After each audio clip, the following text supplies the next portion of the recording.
A big hello and a warm welcome to all of you amazing and beautiful people out there. Welcome to my channel and welcome to this downloaded message, this channeling, this collective reading for all of you lovely twin flame star seeds and light workers out there. Here the message is very beautiful, but before we understand the message, we have to understand some concepts. So there are two types of twin flames. One is the person who is ready to do spiritual inner work, the one who is in ascension, and the other one is who is not doing ascension work or inner work at the same time that the other person is doing. Okay, so two different types very clearly, and this is not gender specific. A man can be like that who is doing inner work, and a woman can be like that who is doing inner work. Whatever gender has been assigned to you naturally, it is the best thing assigned to you, the best thing that can happen to you in your journey, because due to gender, we learn a lot of things. And the second thing that we need to understand is that even though there are two types of twin flames, there is also soulmate relationship. Soulmates are those people who are more considerate towards you. And soulmate can also be those people who you will not get rid of that easily in your life. Now imagine that there are two people and they are both in twin flame ascension, but they are not soulmates.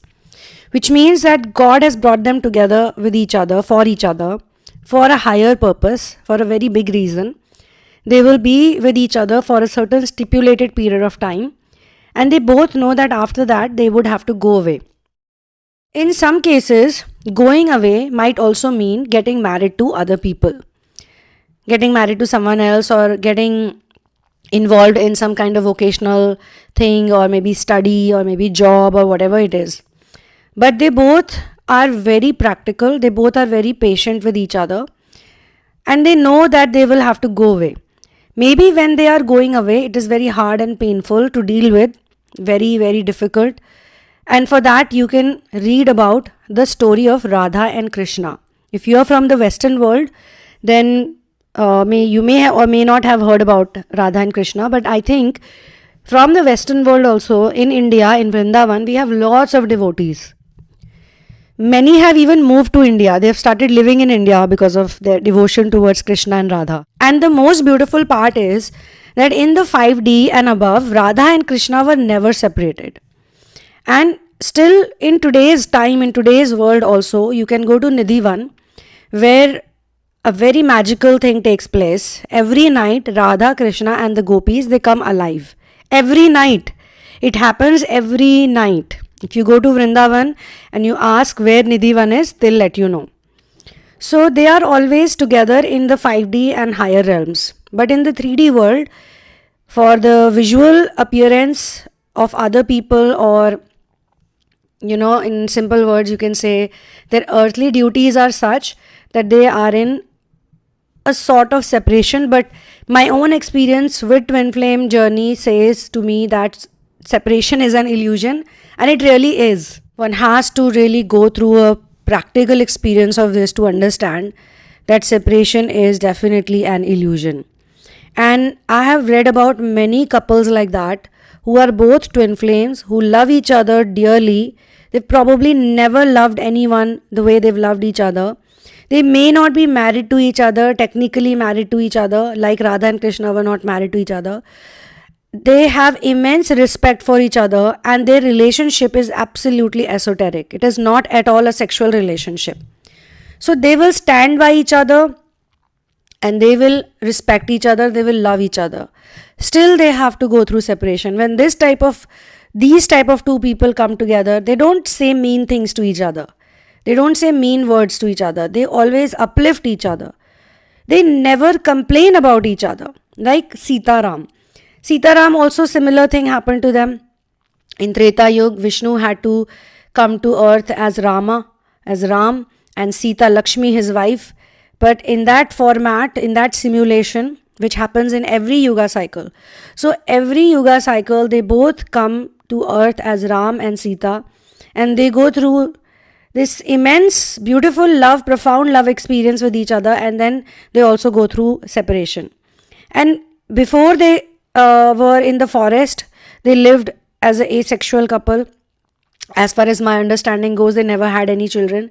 In the forest also, when Shri Ram was exiled, he was exiled to be in Muni Vesh, in a Vanvasi, in a Tapasvi Vesh. So even as a Tapasvi, you cannot involve in these type of activities with your partner, or in general also, in anything, in any way format.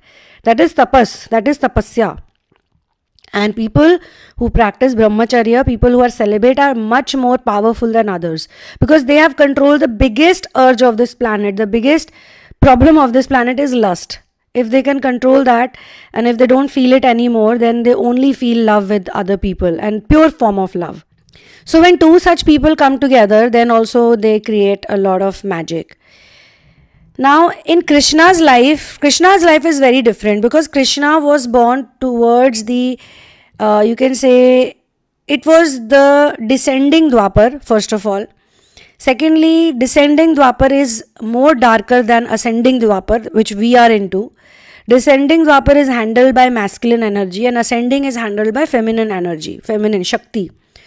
So Shiva energy takes care of descending times, whether it is descending Satyug or Treta or Dwapar, and then Kalyug is of course very, very hard, which is when the ascended masters come and they take control of the situation, and they basically manage things very well here. So soulmate is somebody who is going to support you, who is going to be by your side, and there is usually no separation with soulmates. There can be a separation of maybe you live in a different house, like that type of physical separation can be there. But you cannot get rid of your soulmates, whether they are good or bad. But soulmates are not that toxic also. They have a certain level. So as soon as it becomes too toxic, there will be a physical separation. And when I say physical separation, it's not a breakup. It would be maybe change of house, maybe change of location. Not that big of a difference, basically. Logistically or materialistically or financially, they would still be able to manage their duties with each other, and they would still be around each other. The love always remains intact. Even with some soulmates which are negative soulmates, the hatred also remains intact. The negativity also remains intact. But people who are in ascension, they are of a different DNA. They are having a different type of blood. This is a way of saying that they are different than others. Their job is to release the bitterness in their DNA. They are here to release generational curses and traumas. They are here to do a lot of wonderful things, which I think most of you know by now. The problem happens in the initial stages. Because say you are a twin flame and you meet someone you feel is also a twin flame, but they are not willing to do any inner work. That's when it becomes very toxic. That's when all hells break loose. That's when there is unnecessary conversation and debate and argument, and even physical altercations in some cases. And I've also noticed that maybe you are a twin flame, but you might not have attracted someone who's a twin flame. That's another possibility, which is a false twin flame possibility. So you assume that this person is a twin flame because in the 3D reality, they display some behavior pattern, or they display some activities, they do some activities that make you feel that this is a spiritual person. But when you spend more and more time with them, you realize that they are not. They could be abusive, they could be harassing, they could be, a mental case basically. And maybe like we read and we study, and we've made also so many videos, we watch videos, a hardcore narcissistic who is pretending to be an empath. And you become the scapegoat, and you become the person they can bash, they can bully, they can put a lot of fears into you. Basically, they can treat you bad. They know that they can treat you bad. But this is where the beauty of twin flame journey, and this is where the beauty of ascension journey comes into picture. Even if someone is treating you badly, if someone is bullying you, if someone is bashing you, if someone is not physical bashing I'm talking about, you know what I'm saying. Someone is ill-treating you, not giving you the due credit or respect or appreciation or acknowledgement. Someone is simply not willing to surrender to whatever you know. They're just always going to act like they know it all. They know everything. They know how to run the world, and probably the whole world, the whole universe is actually revolving around them only. It's a good way to live life. I will not deny that, when you feel that you're the center of everything, which is also true. But you cannot be that person till the time you have not worked on yourself fully. Because there is a thin line. To become the sun and moon of your universe, you have to understand that coming together of sun and moon will create life on earth. The balance of sun and moon. When the sun and moon are not in balance, there is no life. Remember that. So why is God making you meet anyone? Be it a soulmate, be it a twin flame, be it a false twin flame, be it a narcissist. Why? Because there has to be an increase in the vibrational energy of this earth. I mean, the split has already happened. On my Hindi channel, I have shared a yoga cycle for twin flame, star seeds and light workers.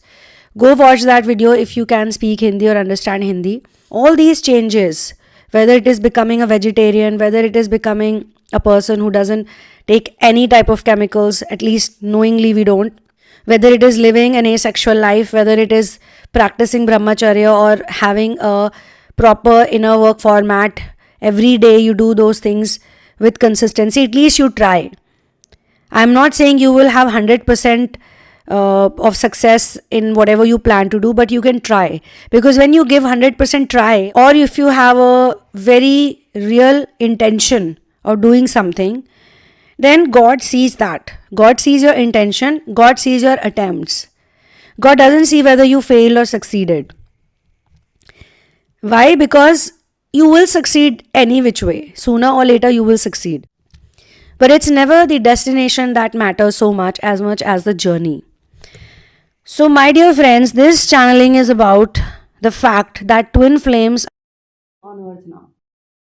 Flames will increase, the star seeds will increase in numbers, and light workers also will increase. And those who have a really toxic environment, those people are going to run away from this place because they cannot bear or tolerate the vibration of earth. So as I was saying, that earth was split into two halves, 3D and 5D, when the pandemic, the lockdown took place. That was in 2020. And the preparation was going on since 2016. Okay, 2016 was when a lot of people experienced changes in their lives. Many of you. And if you were in some kind of toxic relationship, false twin or real twin or whatever, you sort of came to a conclusion by 2019 end. It may or may differ for some people because there are some early birds also right now. There are some newbies also. There are angelics also. There are star seeds also. But I know even for angelics and star seeds, these are children. They are younger than the current lot. They are probably in their early 20s, mid 20s. Some in their late 20s. Some in their teenage also. Late teenage also. So these angelics and star seeds basically need the energy of twin flames. Twin flames are like their parents without getting born by their womb. Unknowingly, they don't know it. Neither the twin flames know. But twin flames are creating that vibration since the 1980s, 70s also I would say. The twin flames started coming in. They started creating a vibrational, a frequency for angelics and star seeds to come over. Then angelic, star seed, twin flame combined will bring in pure light workers, pure mission doers. Mission is so important. So twin flames, when they are two twin flames together in ascension, they don't care about what is happening in the physical world in relationship format. They will stand by each other. No one can stop them from standing by each other. Their partners, if they have any, will also understand that this is a different type of love. They are their best friends. They are each other's best friends, And I don't want to come between the best friend and their beautiful friendship they have. They want to be there for each other. Let them be. Slowly and gradually, even the soulmates start cooperating. Even they start understanding. If it's a positive soulmate, it's because of the karma. Because that is a plan of God. And if it's a negative soulmate, they will also contribute. As I just said, we are not here to give reaction to everybody. We are not here to entangle with everybody. If you're going to entangle with everybody who abuses you, everybody who's negative towards you, you will waste a lot of energy. The mature version of you questions, is it worth my energy and time? I mean, for a person like me, when I'm doing energy work, that's a different thing, because people are, again, knowingly or unknowingly contributing to a lot of things when they come and get therapy or healing from me or readings from me. And which is why a lot of people, they also see good results, because the energy exchange also matters. Where is that energy exchange happening, going into? If it is happening only materialistically, then it doesn't work that well.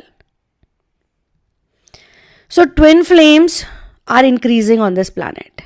And I'm talking about those twin flames who are happily, willingly doing inner work, not complaining. Yes, of course, there are days when they complain. That is a normal thing. There are days when they say, I'm horrible, I'm unworthy, I'm unlovable. But slowly and gradually, they learn to realize that these type of words, these type of terminologies, dictionary, vocabulary, whatever we use for ourselves, is the biggest enemy. And then they also start to embrace those parts of them which got abused or which got troubled. And then it becomes like a memory only. It is no longer a very real experience. It is just a memory. It is just, okay, this happens on earth kind of thing. Okay, so what if it happened to me? Well, I learned so much from it. You're no longer embarrassed or ashamed of being a victim. Even if someone is victim bashing you, because people do that. I have seen it. Because there are two types of victims. One is a fake victim, one is a real victim. And many people don't know how to recognize that. They have suffered so much. And maybe they suffered at the hands of narcissists. They cannot recognize who was a real victim and who's not. Even when we are trying to help people, we also have to learn it step by step. I remember when I used to go out and help people, I used to just help anyone. And then I realized, oh, they don't need my help. They're just faking it. There was another very interesting story which I'll share over here. There was one lady who was a friend of mine and she wanted to help someone. An old lady who begs on the traffic signal. And she said, look at this old lady. She's so old. It is so hot. It was summers. She told me she's so old and it's so hot. I want to help her out so that she stops begging. I told my friend, she is not gonna stop begging. Even if you give her $1 million, she will be there next day begging. Maybe she'll change the location because of you, but she'll not stop begging. My friend was like, no, I'll buy her everything, whatever she needs. I said, okay, you try. So my friend went and she bought her 1 month of grocery supplies. Everything. Whatever she asked for. She even got them some clothes. She also helped them out like, okay, this stuff I'll give to you or that stuff I'll give to you. And then she was very happy. My friend was very happy. She was like, wow, I have done this amazing thing, this beautiful deed. That poor old lady will not beg. And that poor old lady also had a poor old husband at home who was not doing anything. Or maybe his job was to just be there. Something they were doing together. So next day, it was evening time. Morning time she didn't see her. Evening time she didn't see her. So she called me up. That lady is gone. Then I said, okay. And I think a day or 2 days later only, we were driving from the same area and the old lady was standing there and begging. And my friend was very angry at first. She said, I'm going to talk to her now. I said, don't talk to her. This is your answer. She doesn't need your help. Because for her, begging at the traffic signal, that is her job. She sees it like a job. She is not seeing it like begging. Please understand the psychology. So there are many beggars in India. There are famous stories. There's one beggar who comes in as Mercedes. As a Mercedes Benz. So he comes to the begging spot in a Mercedes Benz. He is handicapped. And maybe he's not handicapped. I have to cross check that point. But he has a begging spot. And he's a famous beggar actually. People have covered him in the newspaper also. Because all of his riches, the car, the fancy house he has an apartment somewhere in a fancy place. It's all, he's made it from the money that he's collected out of begging. So he does it every day as a proper job. He comes every day sharp, whatever timings are fixed for him. He sits there. Whatever he collects, 10 rupees, 20 rupees, 100 rupees, 500, he doesn't question anything. That's his daily place to beg. and he's so rich otherwise. And as a child, I came across one lady. I was also like that, I used to help everyone and I wanted to help everyone. So there was one lady, I read about that lady in the newspaper, but we knew about her. This was a very old lady and she had nobody apparently, and she was begging every day, okay? And she lived in a small hut and she would eat some rusk and a cup of tea every day from a store. So people knew her that she comes here at this time and she has her tea and takes her, the rusk, and then she goes off. One day she died, natural death, old lady, she died. So people were, kind of cremating her.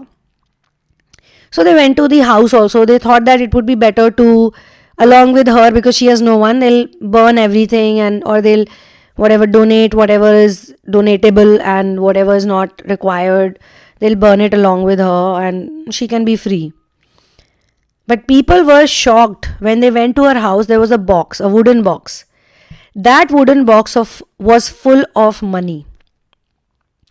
She had so much money in that wooden box that she could have lived a very easy life if she wanted to, without begging. That much money she had collected. So I'm not against beggars. I feel that when we give money to any beggar, that is also kind of predestined for some reason. But this is just an example. These two are just examples. All twin flames have a very sympathetic heart and a very empathetic heart. With time, the sympathy turns into empathy. Then they are more intelligent and mature, and they understand who to help, who not to help, what to do, what not to do. They realize it. There's a thin line, in everything. Even in lust and love, there's a thin line. So twin flames are increasing on this planet, and so will the feeling of unconditional love, and so will the feeling of inner work, so will the feeling of research work, so will the feeling of questioning. What is this path all about? What is twin flame actually all about? Because I think many people, 50% people, don't know what actually twin flame is. Because twin flame energy, twin flame ascension is a very powerful energy. For this channeling, I will speak only this much, that twin flames are increasing here by the day. Obviously, they are not increasing in a huge number, because the energy is any which way very huge that a twin flame possesses. And because of the twin flames who are doing inner work, other people will also be inspired to do inner work and believe in unconditional love. The number of people who used to engage with others or get married with others in a 3D way, that number is reducing. Number of people who are just having children to satisfy their ego. Ego is a good word I used over here. They will stop having children. And if they have children, then they will make sure the children get the best education. They get metaphysics education only, indigenous metaphysical education only. So those people will increase. Okay. So this is where I'll close this channeling session. For personal sessions, for therapies, you can check out the description box and you can write to me at thesunamoon@gmail.com. And yes, you can definitely become my Patreon so that I'm motivated to bring more and more of this content. I'm motivated any which way, to be honest.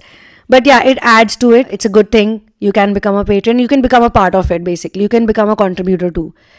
So lots of love. One love. Peace out. And Victory to Ram. Jai Shri Ram. Jai Jai Ram.